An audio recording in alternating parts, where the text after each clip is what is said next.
करगिल दिवस पर सीधे करगिल से प्रधानमंत्री मोदी ने बिल्कुल साफ कर दिया है कि देश में अग्निपथ योजना चलती रहेगी। प्रधानमंत्री ने साफ कहा है कि अग्निपथ योजना का लक्ष्य सेना को युवा बनाना है और सेना को युद्ध के लिए निरंतर योग्य बनाने रखने के लिए योजना है अग्निपथ। प्रधानमंत्री ने सीधे सीधे विपक्ष को आड़े हाथों लेते हुए कहा कि कुछ लोग सेना के रिफॉर्म पर सवाल उठा रहे हैं। अग्निपथ योजना से देश की ताकत बढ़ेगी। अग्निवीरों के लिए प्राइवेट और पैरामिलिट्री फोर्सेज में भी प्राथमिकता मिल रही है। आज पीएम मोदी ने यह भी साफ कर दिया कि अग्निपथ योजना में पेंशन की कोई व्यवस्था नहीं है और ना कभी होगी। हमारे लिए सेना मतलब 140 करोड़ देशवासियों की आस्था। हमारे लिए सेना मतलब 140 करोड़ देशवासियों की शांति की गारंटी। हमारे लिए सेना मतलब देश की सीमाओं को सुरक्षा की गारंटी। अग्निपथ योजना के जरिए देश ने इस महत्वपूर्ण सपने को एड्रेस किया है। अग्निपथ का लक्ष्य सेनाओं को युवा बनाना है। अग्निपथ का लक्ष्य सेनाओं को युद्ध के लिए निरंतर योग्य बनाए रखना है। दुर्भाग्य से राष्ट्रीय सुरक्षा से जुड़े इतने संवेदनशील विषय को कुछ लोगों ने राजनीति का विषय बना दिया है। कुछ लोग सेना के इस रिफॉर्म पर भी अपने व्यक्तिगत स्वार्थ में झूठ की राजनीति कर रहे हैं।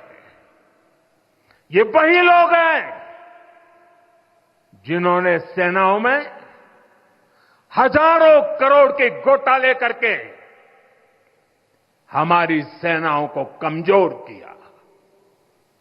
ये वही लोग हैं जो चाहते थे कि एयरफोर्स को कभी आधुनिक फाइटर जेट न मिल पाए।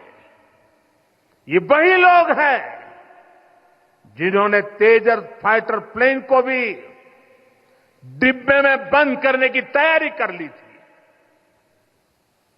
साथियों, सच्चाई ये है कि अग्निपथ योजना से देश की ताकत बढ़ेगी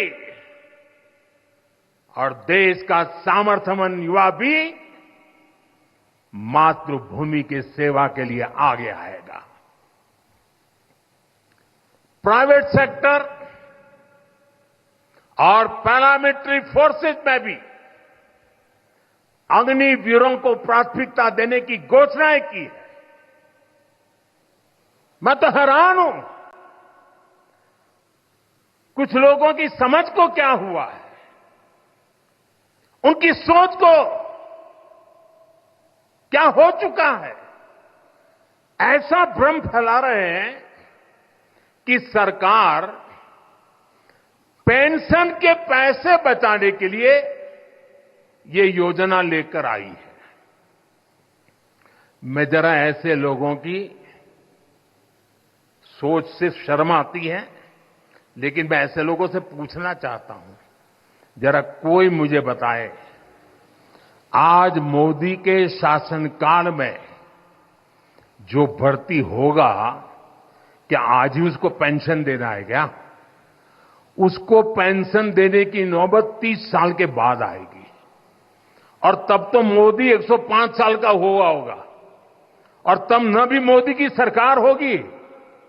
क्या मोदी जब 105 साल का होगा, 30 साल के बाद जो पेंशन बचेगा, उसके लिए मोदी ऐसा राजनीतिक है जो आज गाली खाएगा? क्या तर्क दे रहे हैं? लेकिन साथियों,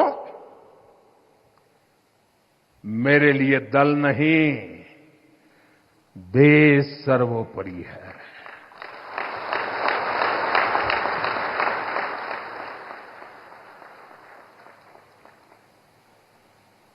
और साथियों, मैं आज गर्व से कहना चाहता हूं सेनाओं द्वारा लिए गए इस फैसले का हमने सम्मान किया है। और जैसा मैंने पहले कहा, हम राजनीति के लिए नहीं, राष्ट्र नीति के लिए काम करते हैं। हमारे लिए राष्ट्र की सुरक्षा सर्वोपरि है। हमारे लिए 140 करोड़ की शांति ये सबसे पहले है।